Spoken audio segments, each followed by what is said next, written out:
Bonsoir. Les fêtes de fin d'année, c'est la période préférée des Français.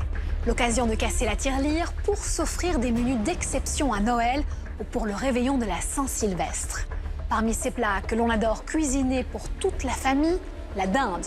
Une volaille de 5 kilos en moyenne au goût incomparable.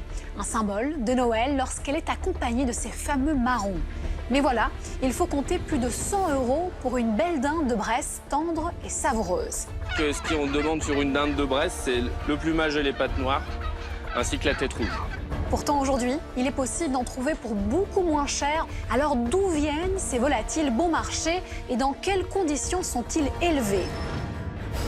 J'en vois plus le sol en fait, les dindes sont vraiment entassées les unes sur les autres. En plus, elles sont sur une litière qui n'est jamais changée.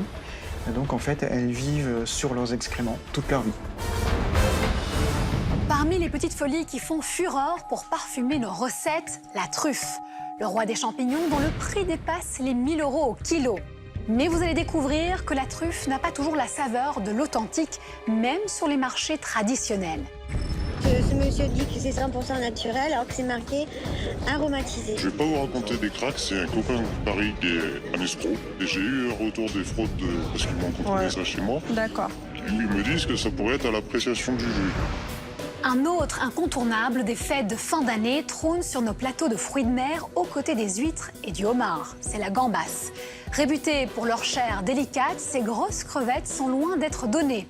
Jusqu'à 50 € le kilo chez le poissonnier du quartier, mais jusqu'à 5 fois moins cher en supermarché. 9,99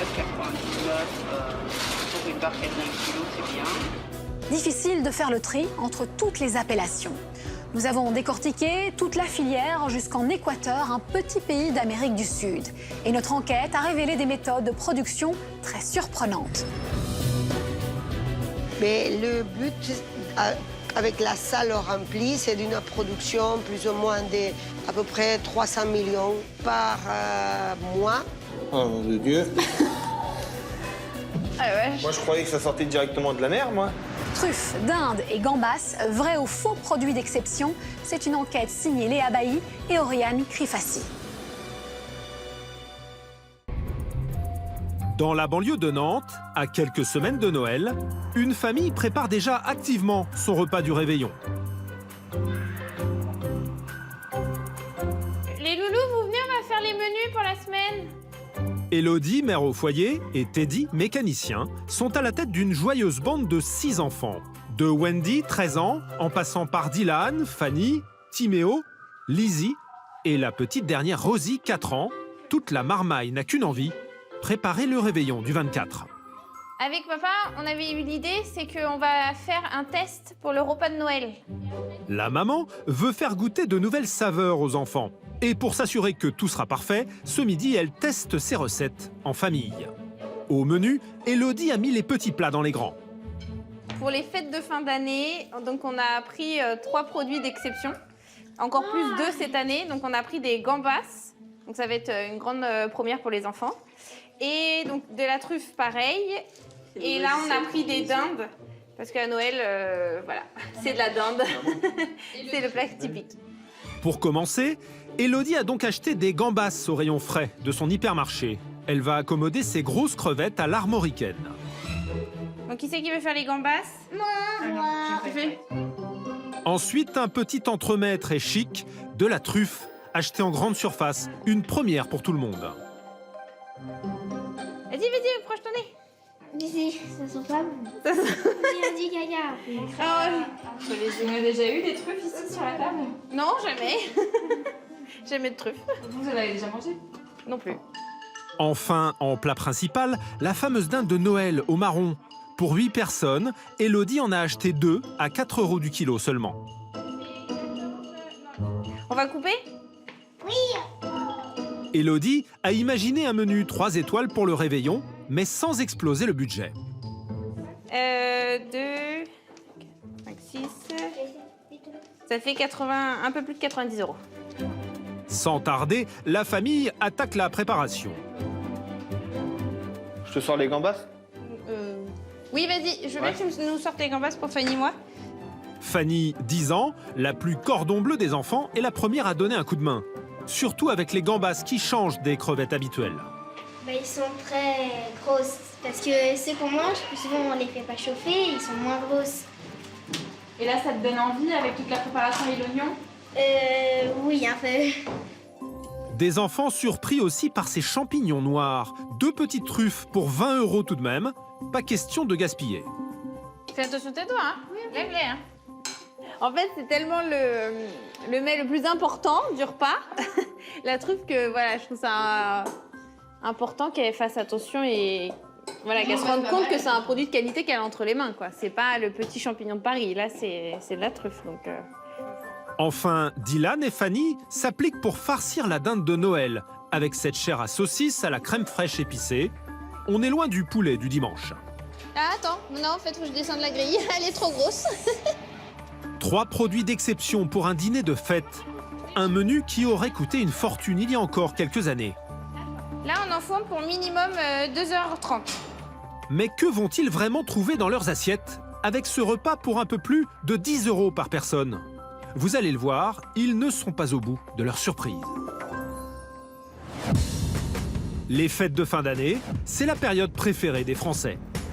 L'occasion de cuisiner des menus d'exception autour des réveillons de Noël ou du 31. Maintenant, vous allez goûter la dinde? Une table où trône souvent la dinde au marron, cette belle volaille au goût incomparable une fois rôtie au four. Pourquoi j'en entends plus un? Donc c'est que ça a l'air d'être bon, hein. Les plus goûteuses sont élevées dans la Bresse, mais voilà, il faut y mettre le prix. La dinde de Bresse, qui est à 22 € le kilo en départ de l'exploitation. Ça fait une pièce à peu près à 100 €. C'est un produit d'exception. Pourtant, en fin d'année, les hyper en proposent en pagaille pour 3 fois moins cher. Alors, d'où viennent ces dindes bon marché? Et jusqu'où certains élevages sont-ils prêts à aller pour casser les prix? On voit vraiment la densité d'élevage, on voit plus le sol en fait. Les dindes sont vraiment entassées les unes sur les autres et elles vont repartir à l'abattoir, elles n'auront jamais été à l'extérieur. Pour parfumer ces plats de fête, il y a une saveur incontournable, la truffe. Allez, cherche bien. Un champignon difficile à trouver. Seuls quelques professionnels en connaissent les secrets. Mon trésor. On s'en lasse pas. Hein. Mais surprise, la truffe débarque aussi en hypermarché. On la trouve déclinée à toutes les sauces et pour quelques euros. Préparation culinaire à base d'huile d'olive extra vierge aromatisée à la truffe. Mais alors, quelles sont les astuces des industriels pour proposer de la truffe si bon marché? Tous les produits d'ailleurs à l'arôme naturel de truffe ou truffés en fait, c'est des produits de synthèse. Et si vous hésitez entre un menu terre ou mer, pourquoi ne pas déguster des gambas, ce crustacé de luxe? Mais chez le poissonnier, il vous faudra débourser jusqu'à 60 € du kilo. Les gens savent que la crevette de Madagascar, c'est un produit haut de gamme, c'est un gage de qualité. Pourtant, en décembre, certaines grandes surfaces les proposent 6 fois moins cher. 9,99 pour 1 kilo, c'est très correct. Vous allez découvrir l'incroyable filière sud-américaine qui alimente nos rayons avec ses grosses crevettes pas chères. Et dans ces bacs, il doit avoir à peu près 120 000 animaux, à peu près. Gambas, truffes ou dinde, révélation sur nos produits, stars des fêtes. Notre enquête commence dans le sud de la France, près de Montélimar. Un étrange rituel s'y tient tous les ans, dans ce petit village de 700 habitants. Nous sommes dimanche, jour de messe. Un événement qu'Audrey ne raterait pour rien au monde avec son grand costume noir. Salut Henri, ça va? Ce matin, la confrérie du Diamant Noir s'est donné rendez-vous à l'église pour l'une des messes les plus incroyables de France. Ah ça y est, les portes s'ouvrent. C'est pas les soldes, mais presque. Une foule venue honorer les stars du jour, ces énormes truffes noires, des Tuber melanosporum, surnommés la mélano. On avait des beaux joyaux qui sont présents sur l'autel. Alors à trouver, c'est magique. Hein, quand le chien gratte, c'est magique. À vendre, c'est un peu plus compliqué parce qu'au prix du kilo, ça peut atteindre certaines sommes. Et il y en a un qui n'est pas mécontent de voir autant de monde, c'est le prêtre. Tout le monde est heureux, la joie, l'amitié, la fraternité. Et puis ça représente aussi une belle fête pour la paroisse de Richeranche. Et ça représente normalement, j'espère, une belle quête aussi. Pour monsieur le curé, c'est la messe la plus rentable de l'année. D'ailleurs, les fidèles sont appelés à la prière, mais pas seulement. 2 moments importants pendant cette messe que je mets par ordre chronologique, pas par ordre d'importance. La quête. Et vous allez le voir, ce jour-là, c'est du pain béni pour les finances de la paroisse. Je vous souhaite à toutes et à tous une belle messe et une bonne fête de la truffe. Accepte, Seigneur, comme un hommage de tes serviteurs, l'offrande que nous déposons sous ton autel. L'office terminé, il est temps de passer à la quête. Et surprise, au milieu des pièces et des billets, certains glissent quelques offrandes en nature. Sanctifie ces offrandes en répandant sur elles ton esprit. Des truffes à 50 € pièce minimum. Ce matin-là, la générosité des fidèles n'a pas de limite. Bienheureux les invités au repas du Seigneur. Et voici le moment le plus attendu par la foule, la vente aux enchères des kilos de truffes récoltées en présence de ce commissaire-priseur. Bien, est-ce qu'on a fait la pesée, monsieur le curé? C'est là, c'est là. Ah, c'est en train de se faire. Sous témoin. Là, tu as 3. On a perdu la balance. 3. Et comme toujours avec la truffe, les enchères vont vite s'emballer. On commence par la première, ce qui est tout à fait normal. 75 grammes. Donc on commence à 60 €. Il n'y a pas d'ess. 60 €. La place du village se transforme en salle des ventes et rapidement, les prix s'envolent. Très bien.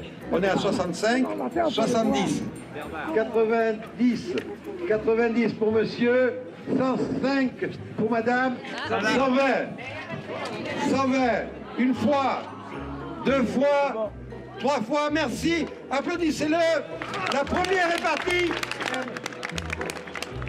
Des truffes noires à plus de 1000 € du kilo. Mais pour le célèbre champignon, les amateurs sont prêts à toutes les folies. Allez, un lot de 250 grammes. Ah voilà, ça y est, ils y sont là. Là, ils y sont. Là, ils y sont et chaque année, je rentre chez moi avec une tendinite. Je peux pas vous le voir. Mise à prix, allez. On va le voir après. 204. 225, 230, 238 fois, 2 fois, 3 fois, à juger. Il a fallu se battre. Hein. Ce jour-là, les enchères ont rapporté plus de 5000 € dans les caisses de l'église. Une nouvelle fois, le diamant noir, comme on l'appelle, a fait tourner les têtes. 3, 4, 5. Hop, mon petit cadeau. Ça y est. Ça y est. 190, 80. Merveilleux. Un produit de luxe comme les Français rêvent de s'en offrir. Mais vous allez voir qu'aujourd'hui, de la truffe, on en trouve partout. Et elle n'a pas toujours la saveur de l'authentique. Pour le découvrir, direction Marseille. En plein cœur de la cité phocéenne, ce soir-là, beaucoup d'habitants viennent chercher leur pizza à emporter. Bonsoir, ça fait vendre des pizzas, s'il vous plaît. Oui, ok, très bien. Le patron, c'est Mathieu, 34 ans. Après avoir travaillé dans un camion pizza, le jeune Marseillais a lancé sa propre affaire. Medji, sur la mozza, il faudra de la roquette. Hein. Côté sauce tomate, pas côté crème. Avec ses 3 salariés, Mathieu confectionne ses pizzas en un tour de main. Car certains soirs, c'est la course. D'ici un quart d'heure, 20 minutes, on peut avoir un coup de bourre et il va falloir accélérer. C'est ce qui me plaît. Tout dépend s'il y a un événement, s'il y a un match. Par soir, on peut monter jusqu'à une centaine de pizzas. Ouais. À la carte, une quarantaine de spécialités. Mais depuis peu, une nouvelle venue cartonne auprès des clients.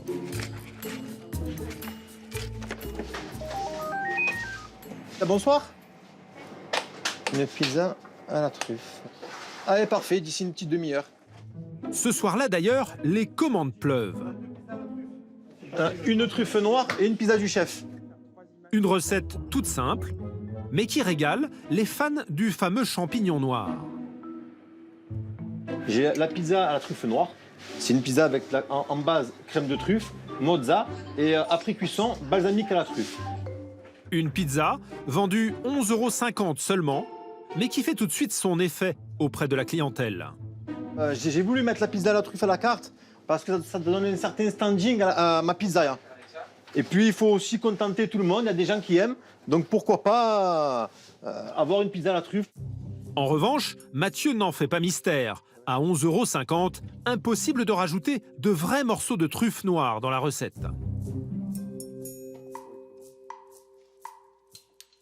Et si je mettais vraiment de la truffe, c'est une pizza, j'en aurais beaucoup plus cher. Ouais. Je ne sais même pas si mes clients ils auraient les moyens pour acheter une pizza. Ben, sachant qu'un kilo de truffe peut aller de 300 à 2000 €, vous imaginez le prix de la pizza. En attendant, les clients sont impatients de déguster la spécialité du chef. Bonsoir. Ça, Robert? Ça va bien. Ouais. Voilà, c'est fait. Elle sort du four. Mais alors, comment Mathieu parvient-il à parfumer ses pizzas à moindre frais? Vous pensez que du coup à l'intérieur c'est de la vraie truffe ou pas du tout? Ah ouais, je pense. Moi, je vis ici dans une maison de confiance et je fais confiance, donc je ne pense pas que ce soit autre chose. En tout cas, le goût est très bon et si c'est pas de la truffe, je voudrais savoir qu'est-ce qu'il y a le même goût. Le secret du pizzaiolo? Pour la base, cette crème qui contient non pas de la truffe noire, mais une étrange appellation, une truffe d'été. Et encore, 1%. Ben, on met 2-3 bonnes cuillères pour qu'il y ait quand même le goût de la truffe. Et pour la finition, Mathieu utilise cette crème de vinaigre italienne, saveur truffe, comme l'affirme l'étiquette. C'est une crème de truffe que je mets après cuisson et qui n'est pas trop liquide et pas trop épais. C'est qui apporte un supplément de truffe dans la pizza. Mais en regardant la liste des ingrédients, surprise, à aucun moment on ne parle de truffe. La liste mentionne simplement un mystérieux arôme. Du coup Mathieu, c'est quoi la différence entre la vraie truffe et cet arôme de truffe? Il faut que je me mette dans le fichier là. La différence que nous allons avoir entre une crème de truffe, peut-être 100%, je ne sais même pas si ça existe, et cette crème de truffe, c'est sûrement la puissance que va amener la truffe en bouche. Ouais. Mathieu en est persuadé, c'est un arôme à base de vraie truffe. Loin de se douter comment il est fabriqué. Pour en savoir plus, nous nous sommes rendus chez un spécialiste qui connaît ces arômes comme personne. En plein cœur de Paris, direction le Muséum d'histoire naturelle. C'est là que travaille l'un des plus grands spécialistes de la truffe en France.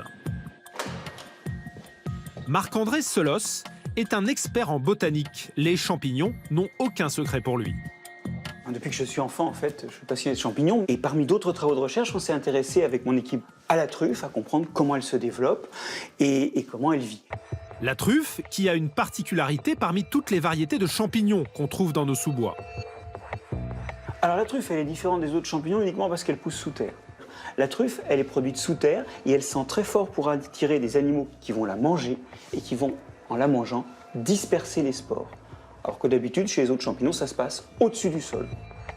Il y a 80 sortes de truffes, mais 2 d'entre elles sont comestibles et sortent du lot.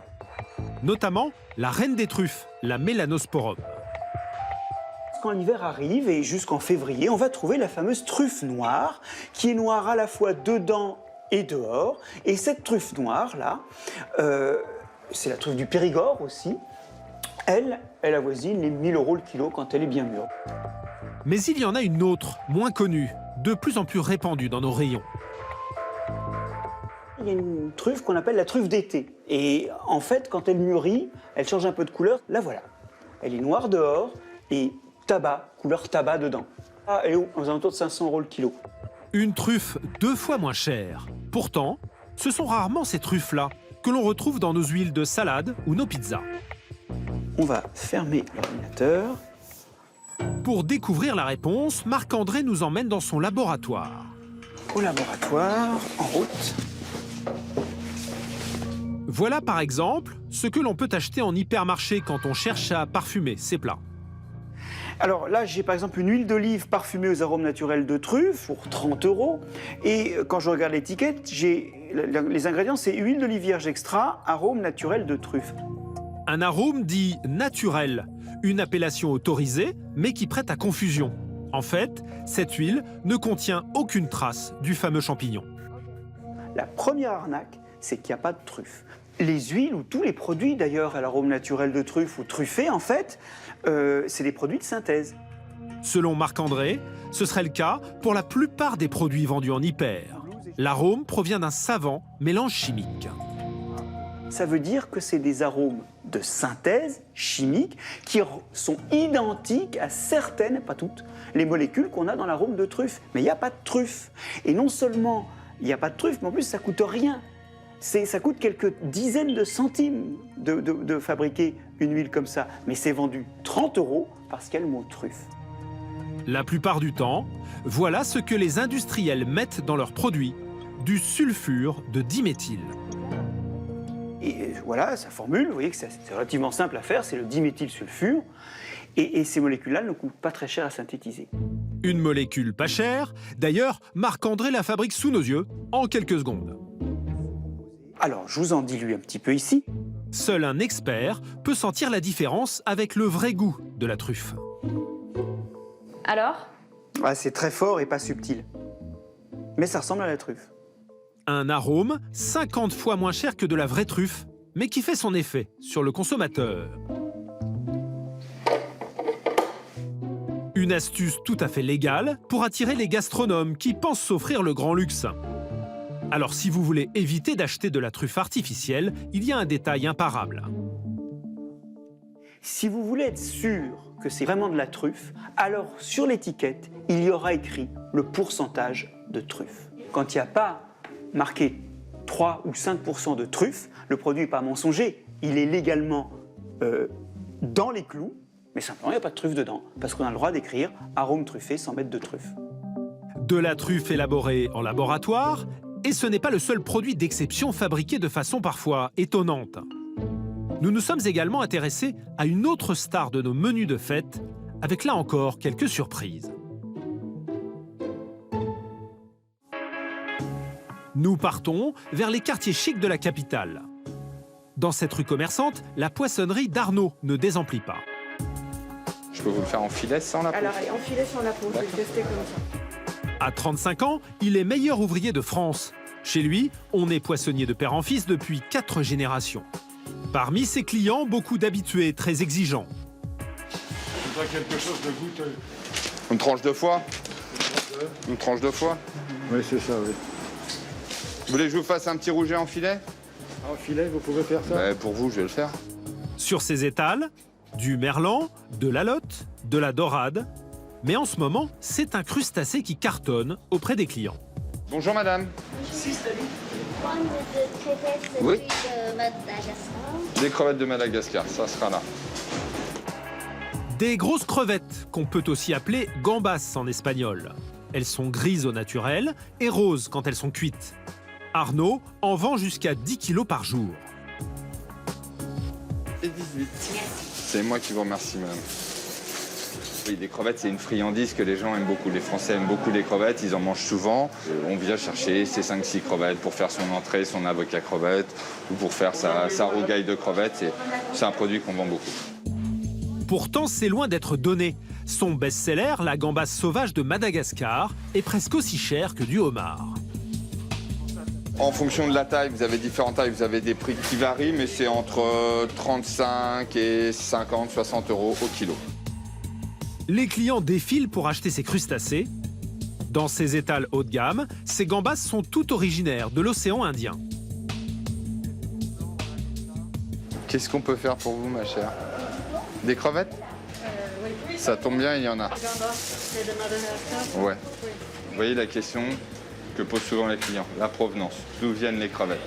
C'est quelque chose. Les gens savent que la crevette de Madagascar, c'est un produit haut de gamme, c'est un gage de qualité. À Madagascar, il y a la vanille et il y a la gambasse. C'est deux produits phares. Mais voilà, les gambas d'Arnaud sont concurrencés par des crustacés beaucoup moins chers. Ils ont colonisé les rayons de nos grandes surfaces.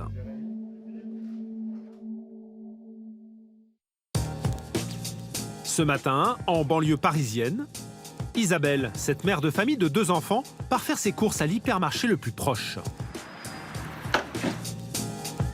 Dans quelques jours, les fêtes commencent et elle va devoir se mettre au fourneau. Alors, je viens acheter des gambas, car j'ai une recette à faire. Je reçois du monde et il me faut ces gambas. Des crustacés qu'elle compte bien trouver dans la poissonnerie du magasin. Dès son arrivée, elle ne met pas longtemps à trouver son bonheur au rayon frais. Isabelle a l'embarras du choix. Sous l'appellation gambas ou crevette tropicale, on trouve l'espèce à des prix défiant toute concurrence. Le magasin fait notamment une belle promo sur ce lot d'1 kilo. J'ai trouvé ce qu'il me fallait pour ma recette. Au niveau du prix, là, c'est très correct. 9,99 pour une barquette d'1 kilo, c'est bien. Moins de 10 €, un prix imbattable pour cette trentaine de gambas cuites. Isabelle imagine déjà un menu très exotique. Et vous avez l'habitude de faire quoi comme recette avec ces gambas-là? En fait, je cuisine souvent avec du lait de coco, de la citronnelle, du curry, du citron vert. C'est une très bonne petite recette. Des gambas bien moins chères que celles d'Arnaud le poissonnier. Pour Isabelle, une bonne affaire. Voilà, pour ma petite recette, je pense que ce sera bien. Elles viennent d'Équateur. L'Équateur, un pays d'Amérique du Sud qui apparemment alimente le rayon frais en crevettes de toutes sortes. Ici, une version bio. J'ai trouvé d'autres crevettes venant d'Équateur aussi. Je vais donc les prendre aussi et puis je vais faire un comparatif des deux. Celles-ci sont 2 fois plus chères, mais on est là aussi très loin des prix pratiqués chez les petits commerçants. À 7,99 les 400 grammes, ce qui est quand même plus cher. Mais du coup, c'est du bio, donc... Résultat des courses, Isabelle repart avec une 50aine de gambas pour son repas entre amis. Super. J'ai trouvé tout ce que je voulais. Des crustacés à prix cassé qui ont parcouru plus de 9000 km avant d'arriver dans nos assiettes. Nous avons décortiqué cette filière et ses méthodes, pas toujours très appétissantes. Notre enquête nous mène à 10 heures d'avion de la France, dans ce petit pays d'Amérique latine. Bienvenue en Équateur.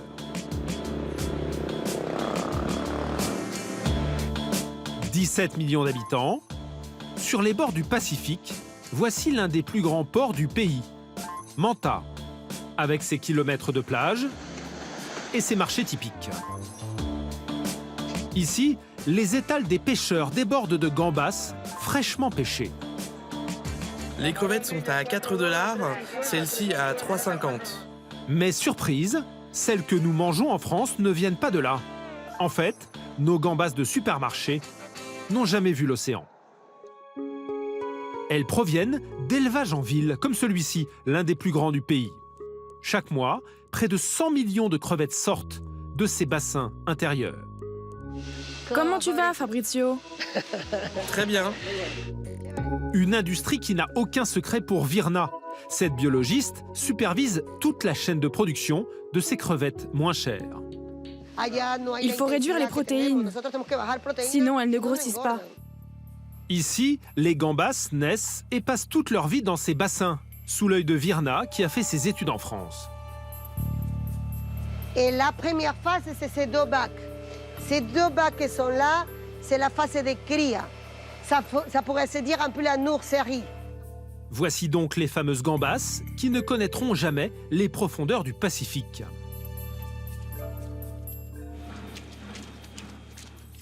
Ici, Virna les élève dans à peine 1 mètre d'eau. Cette espèce-là, naturellement, il n'y a pas en Europe. Mais les crevettes qui arrivent, c'est les gambas. Mais ça, c'est vendu comme quoi? Comme aux gambas. Ils deviennent, quand ils sont plus grands, deviennent un peu plus foncés. Une grosse crevette très bon marché si on en produit un maximum dans un minimum de place. Pour ça, Virna a créé ces drôles de paniers à 4 étages qui permettent de démultiplier la production. La crevette est bentonique, ça veut dire qu'elle cherche les fonds. Ça fait plusieurs fonds. Et ça aide à que la densité ne soit pas si forte en termes de que tout soit au fond. Parce que là, il n'y a pas une énorme densité, finalement. Non, mais parce qu'il y a plusieurs comme ça.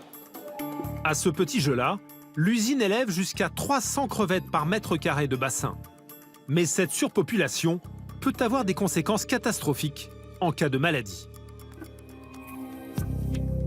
Pour éviter les mauvaises surprises, Virna a trouvé une solution plutôt étonnante.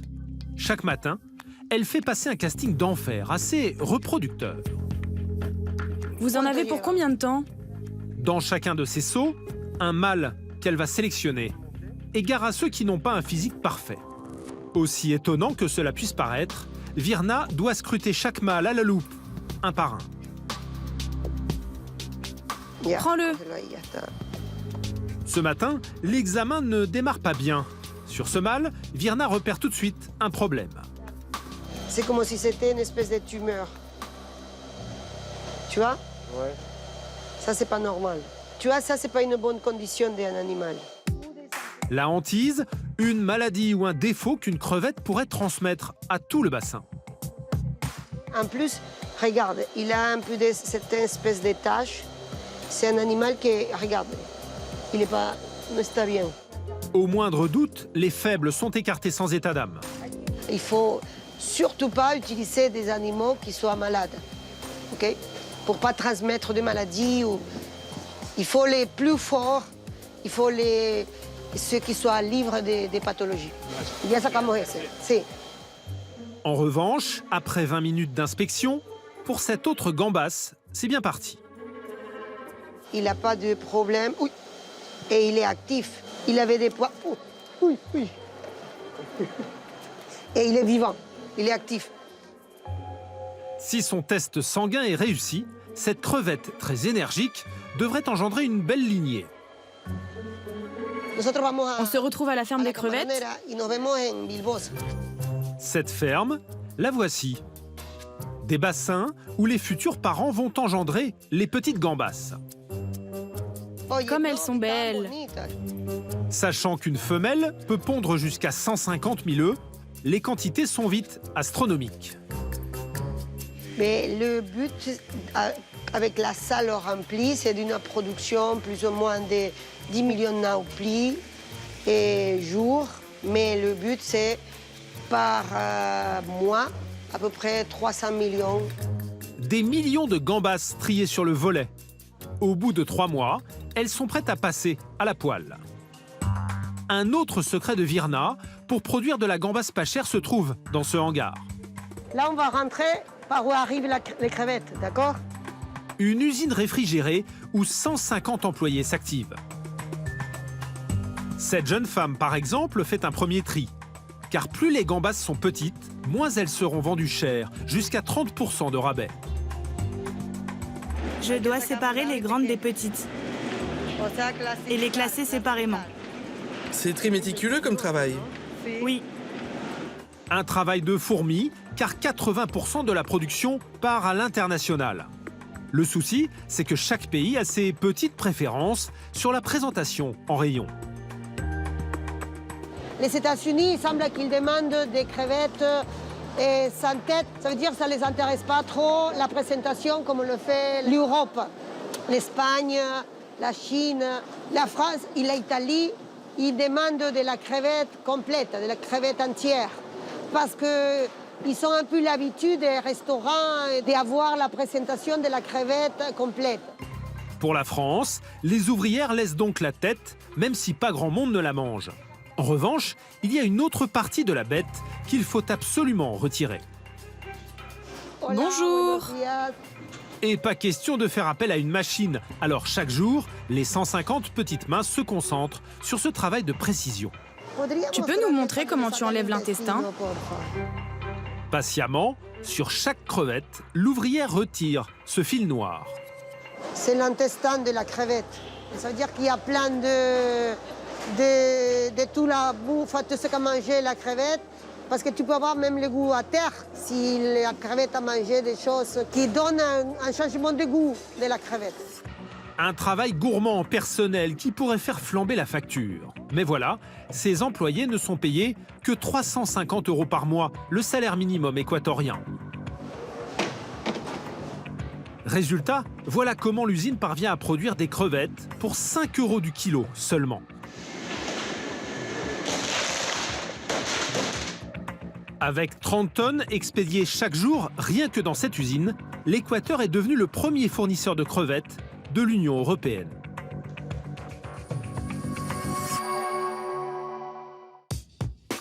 Mais alors, à quoi faut-il s'attendre à ce prix-là? Nous sommes retournés voir Arnaud, le poissonnier, meilleur ouvrier de France. Bon, les crevettes. Allez, il y en a. Nous lui apportons des crevettes équatoriennes, achetées en grande surface autour de 10 € du kilo. Ça, c'est une crevette d'élevage intensif. Ça, c'est une crevette qui vient d'Équateur. Elle est 6 fois moins chère que cette gambasse de même taille, vendue par Arnaud. Alors, regardez la couleur déjà, voilà. On a une belle couleur de cuisson, on a une belle forme en U. Ah voilà, on a une crevette, voilà, la tête qui commence à se détacher du corps. Les pattes, il manque la moitié des pattes. C'est tout fin, vous voyez, on voit à travers. Selon le meilleur ouvrier de France, rien à voir avec la Rolls de la gambasse, très croquante. Ah, mais déjà, quand vous la prenez, regardez, vous voyez, ça va craquer. Vous entendez? Vous voyez le son. Voilà. Alors, regardez là, cette épaisseur de carapace qui vient protéger le produit à l'intérieur. Et au niveau du goût, ce serait sans comparaison. Voilà, là, vous la prenez en bouche, vous avez un côté croquant, frais. Vous pouvez manger les têtes à l'intérieur parce qu'elles sont, voilà, elles sont comestibles, elles n'ont pas d'amertume.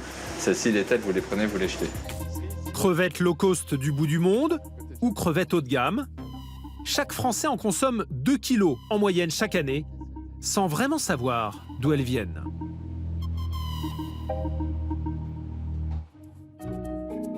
Près de Nantes, c'est justement l'heure de passer à table pour Elodie, Teddy et leurs 6 enfants.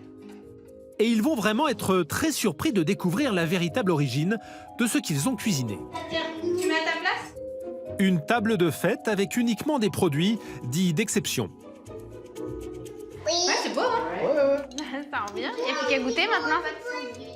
Alors que vont penser les enfants de tous ces produits qu'ils goûtent pour la première fois? Vous êtes prêts? Attends, on va donner. Ça commence par les gambas, arrivées directement d'Équateur à seulement 10 € le kilo. Tu mets où, s'il te plaît? Ouais, c'est bon. C'est toi qui l'as fait, hein? Moi aussi, j'en veux. Encore mieux. Oui, oui. Qui c'est qui valide pour Noël les gambas? Les gambas, c'est ça? Ouais. Vient maintenant le produit censé donner une saveur d'exception. Une tartine avec une lamelle de truffe et de l'huile parfumée achetée quelques euros. Tiens, t'as vu? Ce n'est pas de la truffe noire, mais la fameuse truffe d'été, couleur tabac.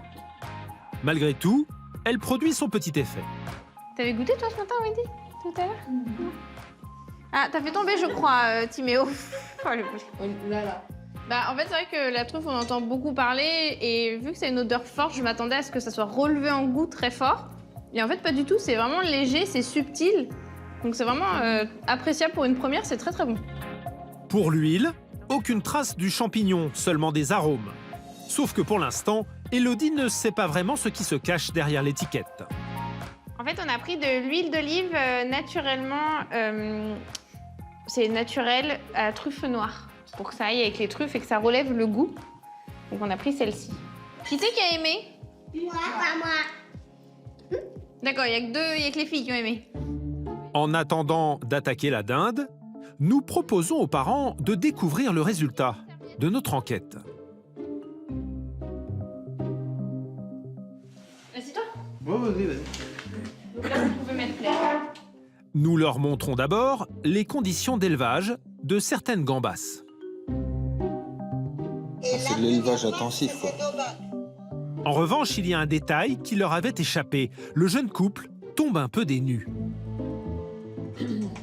Oh mon de Dieu. Ah ouais. Moi, je croyais que ça sortait directement de la mer, moi. Nous leur révélons ensuite la véritable composition de leur huile de truffe, aux arômes fabriqués en laboratoire.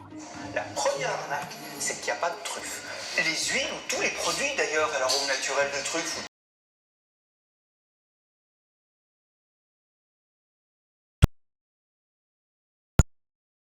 D'où ça vient et où est-ce que c'est fait. Ça avait le goût de la truffe avec les arômes finalement mis dedans, mais il n'y avait pas purement de la truffe à l'intérieur. De l'huile à la truffe sans truffe, des crevettes qui pour certaines n'ont jamais vu la mer. Alors comment s'y retrouver et identifier les bons produits? Maintenant, vous avez goûté la dinde? Vous allez découvrir que même pour les spécialistes et les agents de la répression des fraudes, c'est parfois un vrai casse-tête. Rendez-vous à Avignon. Ce matin, nous accompagnons Justine, l'une de ces policiers de nos assiettes en tournée d'inspection dans la région. Sa mission, protéger le consommateur des tromperies et des arnaques. À l'approche des fêtes, elle aussi est très surprise par la multiplication des produits à base de truffes, notamment dans les magasins discount.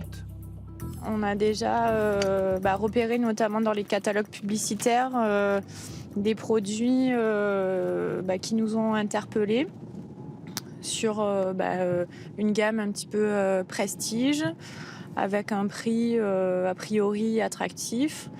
Donc on va voir comment c'est présenté en magasin. Justine débarque anonyme dans cet hypermarché. Nous la suivons en caméra discrète. Dans le rayon apéritif, l'inspectrice repère ce paquet de chips à 18,90 € le kilo. Un prix suspect quand on connaît les tarifs du roi des champignons. Mais Justine comprend tout de suite la combine, tout à fait légale d'ailleurs. Le paquet contient une infime quantité d'une variété beaucoup moins chère. Donc là, vous voyez, sur le truc, on a 0,17% de poudre de truffe laitée déshydratée, équivalent à 1% de truffe laitée fraîche. Moins de 1% de truffes déshydratées dans un paquet qui affiche le célèbre champignon. Et c'est encore pire un peu plus loin. Avec ces quelques grammes de truffes pourtant vendus 8,99 €, soit 224 € le kilo. Alors que le champignon est loin d'être le seul ingrédient. Quand on regarde la liste des ingrédients, on a 58% d'huile de tournesol. De l'huile de tournesol qui ne coûte pratiquement rien, pourtant vendue au tarif de la truffe. Donc ça veut dire que le premier ingrédient qu'on a dans ce produit, c'est de la truffe, c'est de l'huile. Mais nous ne sommes pas au bout de nos surprises. Juste à côté, cet hypermarché propose même des truffes noires entières. Le prix de ce petit bocal est imbattable, 13,99 €. Pour l'inspectrice, il y a quelque chose qui cloche. On ne comprend pas bien les 55,6% de truffes noires. Sachant que du coup, c'est censé être que de la truffe. Pour savoir ce que cache cette fameuse boîte, l'inspectrice va l'examiner de plus près, au bureau. Loin d'imaginer jusqu'où certains sont capables d'aller pour appâter le client.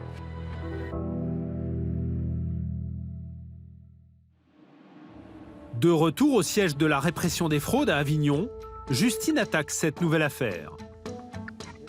Alors, je vais récupérer le dossier.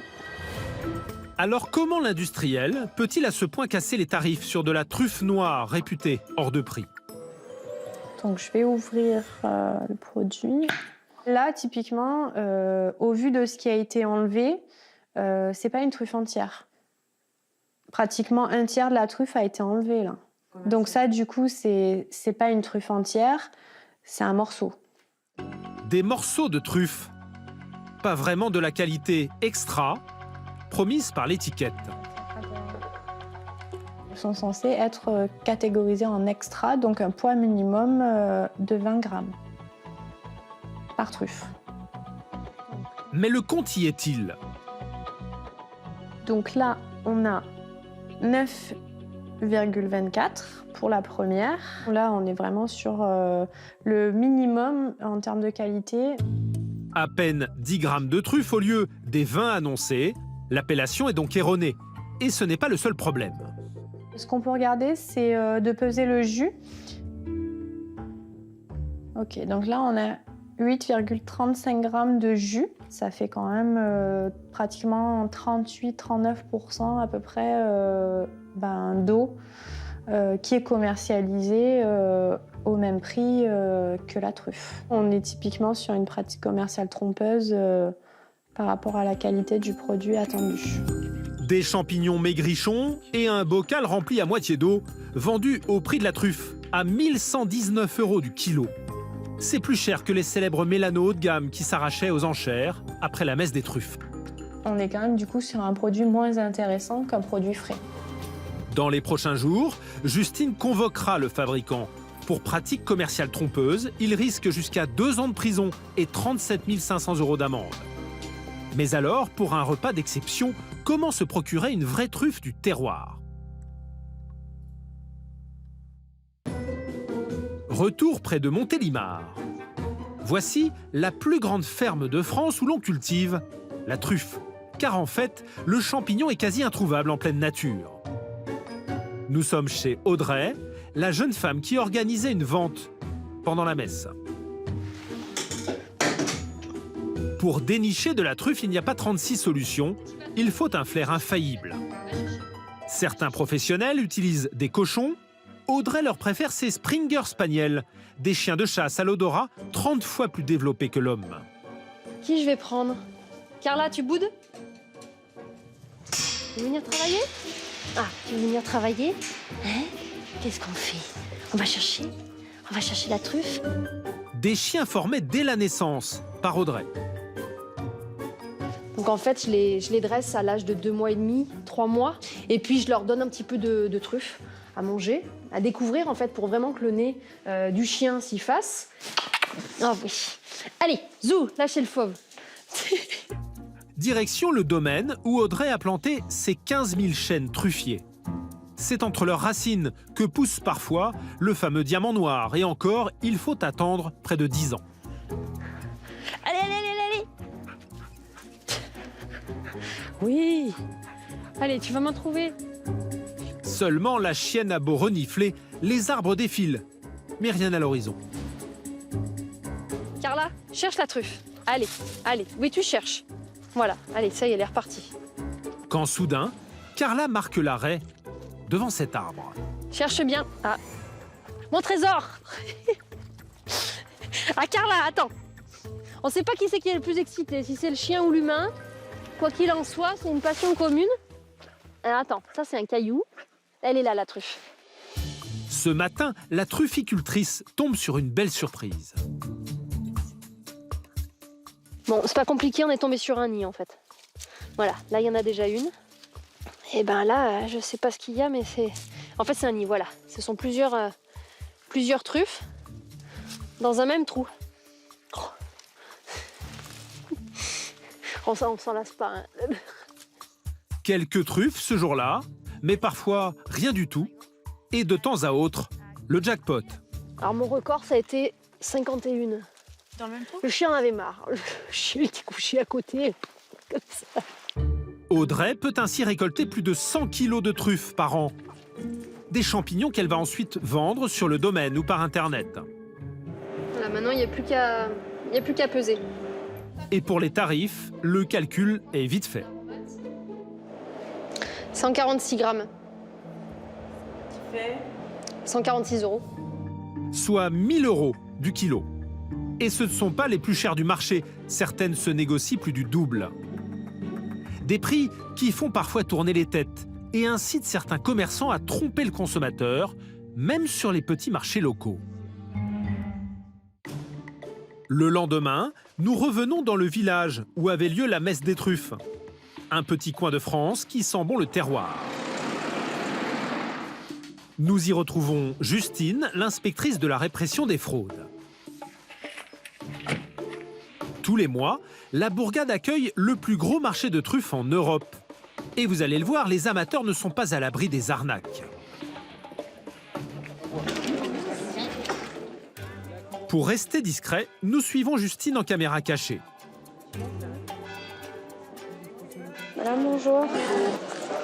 Service de la répression des fraudes. Je viens pour un contrôle. Oui. Vous auriez une carte de commerçant, s'il vous plaît? Oui, bien sûr. Ces deux commerçantes, par exemple, vendent des spécialités locales. D'emblée, Justine s'intéresse à cette tapenade à 6,50 €. Elle est à l'arôme naturel de truffe noire. Souvenez-vous, une appellation trompeuse. Même si c'est légal, il n'y a pas 1 gramme de truffe à l'intérieur. Arôme naturel de truffe noire. Oui.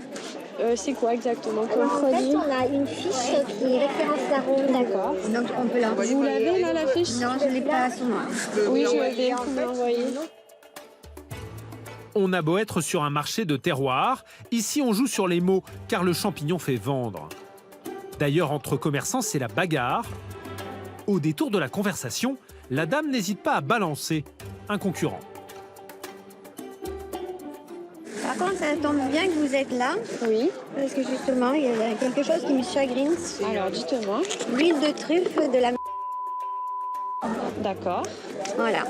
Juste, ce monsieur dit que c'est 100% naturel alors que c'est marqué aromatisé. Alors je comprends pas, j'arrive pas à comprendre. Et quand on fait des marchés avec lui, à chaque fois, je me rappelle l'année dernière, style, nous on est naturel. Alors il faut qu'on m'explique comment il peut être naturel parce qu'aujourd'hui il n'y en a pas un seul. Il n'y en a pas un seul. Voilà. Entre commerçants, chacun se pointe du doigt. La collègue de la dame en remet une couche. Nous, ce qu'on ne comprend pas, c'est qu'on a été extrêmement contrôlée. Moi, j'ai pris la fabrication. On a fait super attention à tout. Mais les autres, il y en a plein qui vendent des trucs avec les étiquettes sont pas dehors, machin. Donc ça fout un peu les boules. Mais... Des confidences auxquelles Justine est habituée. Bon, bonne continuation, madame. Au revoir. C'est vrai que c'est un milieu assez fermé où les gens se connaissent et parfois ont des animosités aussi les uns envers les autres. Bon, voilà, on essaye effectivement de faire respecter la réglementation. Ouais. D'ailleurs, l'inspectrice ne va pas mettre bien longtemps à débusquer d'autres petits arrangements avec la loi. Monsieur, bonjour. Bonjour. Service de la répression des fraudes. Je viens pour un contrôle. Ce commerçant, lui, vend des truffes fraîches ou sous forme de conserve. Du coup, vous faites essentiellement des truffes? Alors, je vais éleveur, j'ai des brebis. D'accord. Et des truffes. L'hiver, des truffes. Et l'été, je fais des méchoux avec des agneaux. Bon, du coup, je vais regarder un petit peu ce que vous avez. Et très vite, l'inspectrice repère un problème. Le commerçant joue avec le nom savant de la truffe, mais l'appellation n'existe pas. Pourquoi vous mettez groupe Melanosporum du coup sur les truffes? Parce que c'est un peu des fois mélangé. Soit qu'on fait une promo, ça va aller finir, c'est la fin du stock aussi. Et j'ai fait des petites étiquettes, mais j'ai pas le temps de les poser. C'est mélangé, c'est-à-dire? En fait, le commerçant mélange deux variétés et laisse croire qu'il s'agit uniquement de Tuber Melanosporum, la truffe la plus chère. Est-ce volontaire? Devant Justine, il affirme qu'il allait changer les étiquettes. Les petites étiquettes que je vais poser sur la place qui reste derrière. Là. Et donc j'en aurai en Tuber Brumal et en Tuber Mélano. Je vais pas vous raconter des cracks, c'est un copain de Paris qui est un escroc, que je me suis rendu compte depuis, qui m'a dit qu'en mettant ça, je serais pas embêté. J'ai eu un retour des fraudes parce qu'ils m'ont contrôlé ça chez moi. D'accord. Ils me disent que ça pourrait être à l'appréciation du juge. Ok. Voilà, bon, ça, il faudra absolument le faire, surtout si ils vous l'ont déjà notifié. Voilà. Hein. Donc ça, je le fais là. Ouais, je veux bien, je veux bien.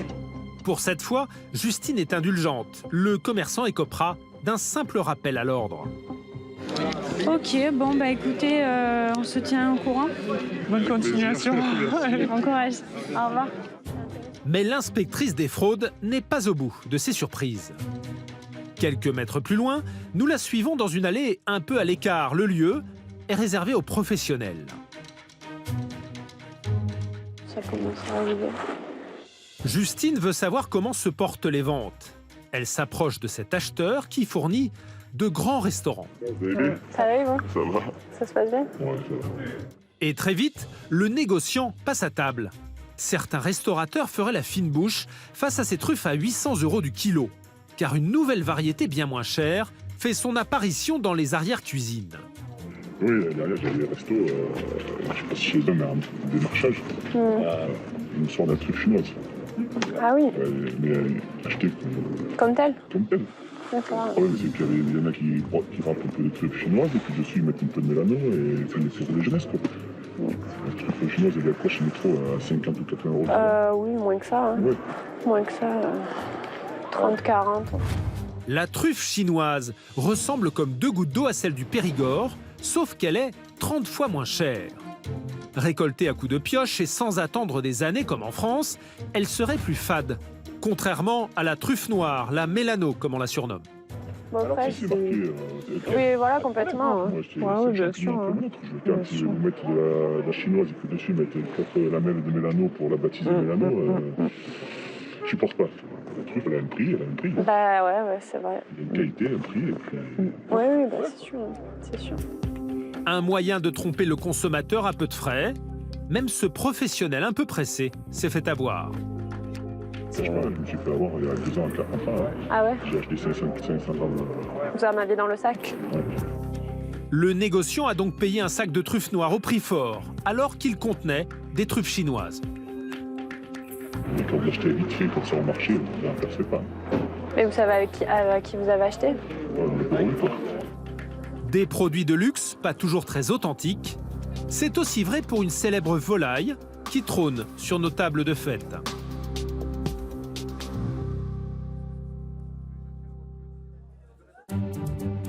Il est 6 heures ce matin-là, dans cette grande surface de banlieue parisienne. Nous sommes début décembre, et dans les rayons, c'est l'effervescence. Avant l'ouverture des portes, les employés s'activent. La période des fêtes commence.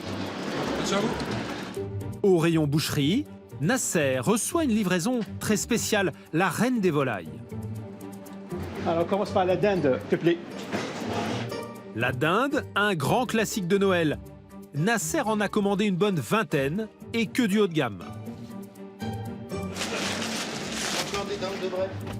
De belles dindes de 3 kilos, loin d'être données. En moyenne, 60 € pièce. Il y a encore de la dinde de Brest. Donne-moi tout. En métaux. Dinde, mais aussi chapon ou encore oie fermière, les Français raffolent de ces grosses volailles. À quelques jours du réveillon, aucune inquiétude, les clients vont défiler. Pourquoi vous mettez tout? Aujourd'hui, demain, ça va partir. Aujourd'hui, c'est... Bah oui, au moins minimum 50% de l'arrivage, minimum. Hein. Et j'espère plus, hein. Normalement plus. L'objectif, c'est de finir la volaille. 9 h, ouverture des portes. En quelques minutes, c'est l'embouteillage de caddie. Au rayon boucherie, les clients admirent les étals qui fleurent bon les fêtes. Bonjour. Qu'est-ce qu'il fait les madame, s'il vous plaît? Il y a l'embarras du choix. Pour ce monsieur, au menu du 24 décembre, ce sera de la dinde. Voilà, elle fait 2,9 kg. De quoi rassasier une demi-douzaine de convives, à condition de ne pas rater la cuisson.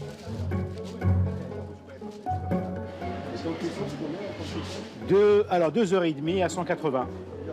Ouais. Avant de faire cuire, essayez de prendre un yaourt entier, sinon 2 petits Suisses, et vous l'étalez bien à l'intérieur pour donner un très bon goût pour la viande et en même temps que la viande à l'intérieur soit très tendre. Voilà. Et voilà, chef. C'est moi qui vous remercie. Et bonne fête. La dinde au marron, c'est l'un des best-sellers du magasin. Mais Nasser, qui la propose à 20 € du kilo, n'est pas le seul sur le créneau. Voilà. Juste à côté, on en trouve aussi en pagaille et pour tous les budgets. Entre enseignes, c'est la bagarre. Dans les catalogues de Noël, la dinde trône en bonne place et en promo, autour de 9 € du kilo. Les moins chers sont proposés à 4 € du kilo à peine. Une volaille pour 13 €, pas plus. Alors comment expliquer de telles différences de prix entre les dindes vendues chez les bouchers d'hypermarché et celles en libre-service?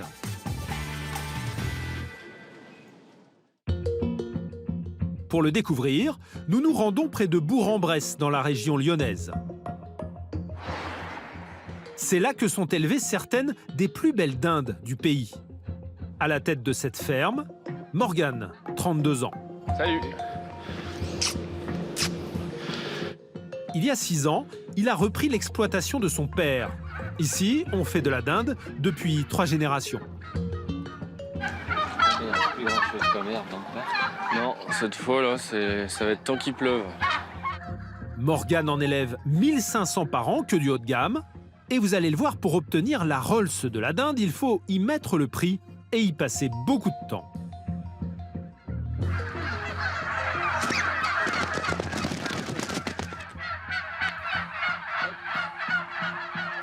Bon, nous, c'est des dindes noires. Hein. La dinde de Bresse, elle est noire. Donc, on va retrouver des dindes blanches. Les dindes standards, souvent, sont blanches. Ce qu'on demande sur une dinde de Bresse, c'est le plumage et les pattes noires, ainsi que la tête rouge. Et les pensionnaires de Morgane sont tous sauf des dindes de batterie. Elles sont plutôt sportives et très toniques. C'est toujours une source de soucis parce qu'elles arrivent à passer par-dessus les clôtures, aller voir les voisins. Voilà, c'est quand même assez typique comme animal.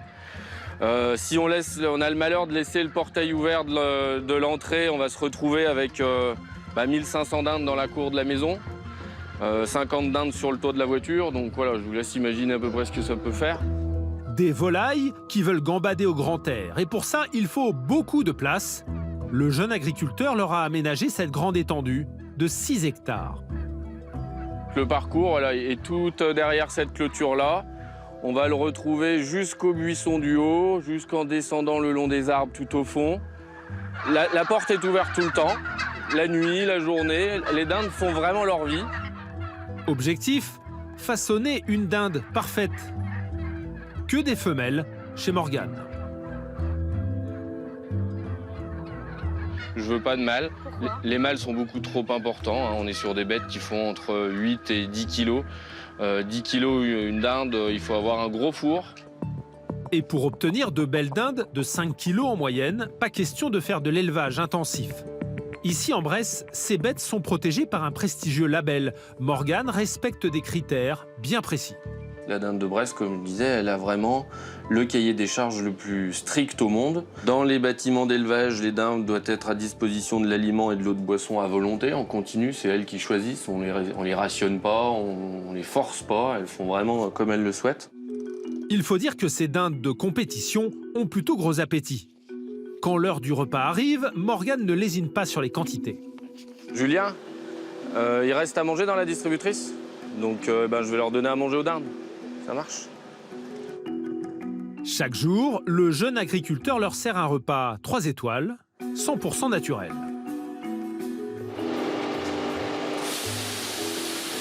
Voilà, ça c'est l'aliment des dindes. Du blé, du maïs et du lait. Une farine composée de céréales maison, plus chère que les mélanges industriels. Interdiction aussi d'y ajouter des antibiotiques. Aucun aliment complémentaire dedans, il n'y a aucun médicament qui est donné aux dindes, c'est pareil. Hein. C'est des dindes qui sont pas poussées extrêmement, qui vont prendre le temps de grandir, qui vont faire des choses qui fait qu'il n'y a pas de médicaments à donner sur cette volaille-là.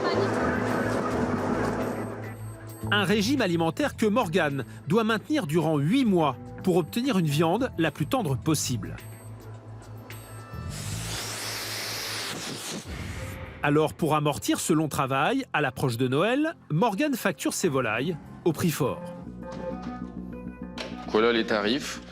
Donc, on va retrouver le poulet, la poularde, le chapon et évidemment donc, la dinde de Bresse qui est à 22 € le kilo en départ de l'exploitation. Ça fait une pièce à peu près à 100 €.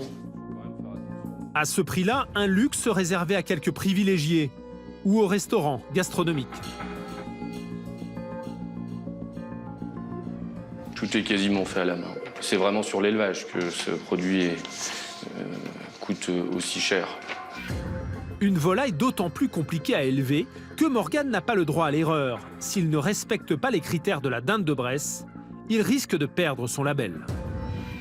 Ça serait une catastrophe économique pour ma part en respectant pas le cahier des charges, c'est-à-dire que le comité de la volaille de Bresse qui va venir faire le contrôle va tout simplement me déclasser cette dinde de Bresse en dinde dite standard, comme si elles étaient en permanence dans un bâtiment, donc ce qu'on appelle les dindes standards.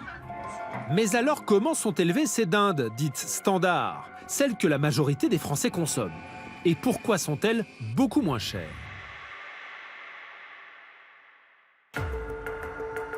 À Paris, certains dénoncent régulièrement les méthodes d'élevage des volailles que nous consommons.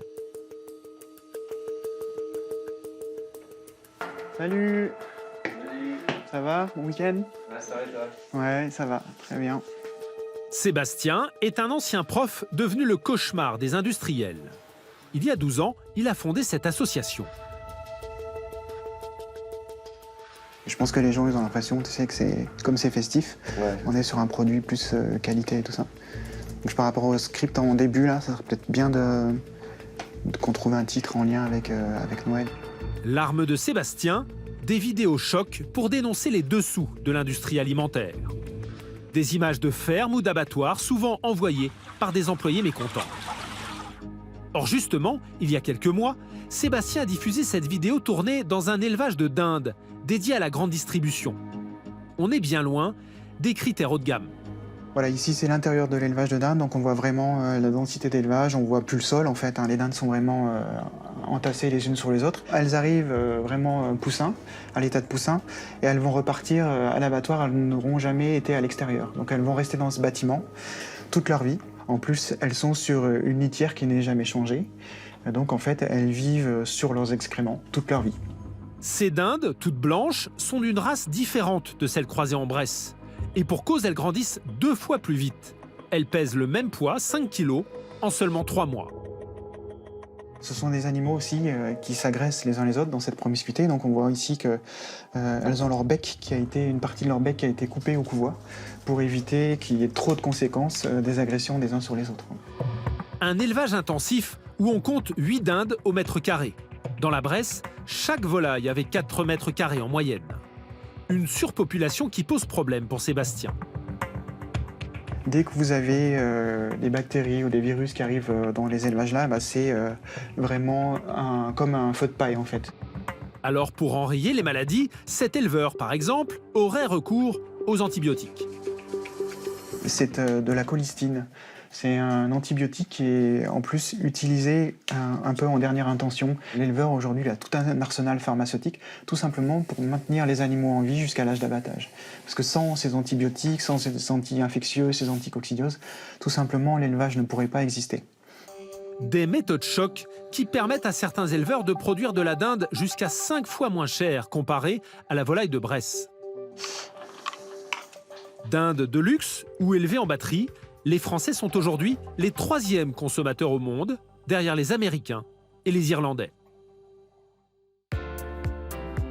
À Nantes, Elodie, Teddy et leurs 6 enfants vont encore une fois découvrir que les dindes qu'ils se sont offerts pour 4 € le kilo n'ont certainement jamais gambadé dans la campagne de Bresse. Hop là, vas-y. C'est l'heure du plat de résistance, accompagné de marrons et pommes duchesse. En tout cas, j'en entends plus un, donc c'est que ça a l'air d'être bon. Hein. Carton plein pour la dinde, la famille paraît très enthousiaste sur ce menu de rêve. Bon, bah c'est bon, on valide alors pour le soir de Noël. Oui. Mais voilà, ils vont beaucoup moins saliver en découvrant notre enquête sur les conditions d'élevage de certaines dindes. Vous débarrassez? Et ben alors tu bois un coup et tu débarrasses. Les images de dindes élevées en batterie, sans jamais voir la lumière du jour, leur coupent légèrement l'appétit.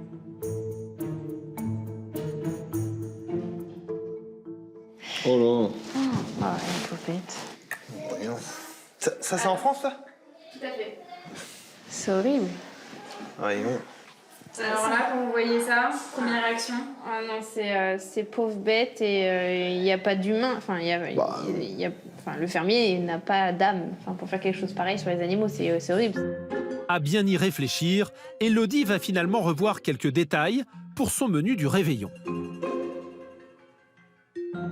Pour le repas de Noël, alors peut-être que les ingrédients de base resteront les mêmes, mais en tout cas l'étiquette sera sacrément regardée et on va faire beaucoup plus attention à ce qu'on va prendre pour Noël, ça c'est sûr, et même pour les jours à venir. Dinde, truffes, gambas, soyez vigilants lorsque vous concoctez votre menu de Noël. La fête de famille, où les Français dépensent le plus, 131 € en moyenne. Ce 90 minutes enquête est maintenant terminé. Merci de nous avoir suivis. Je vous retrouve très vite sur TMC.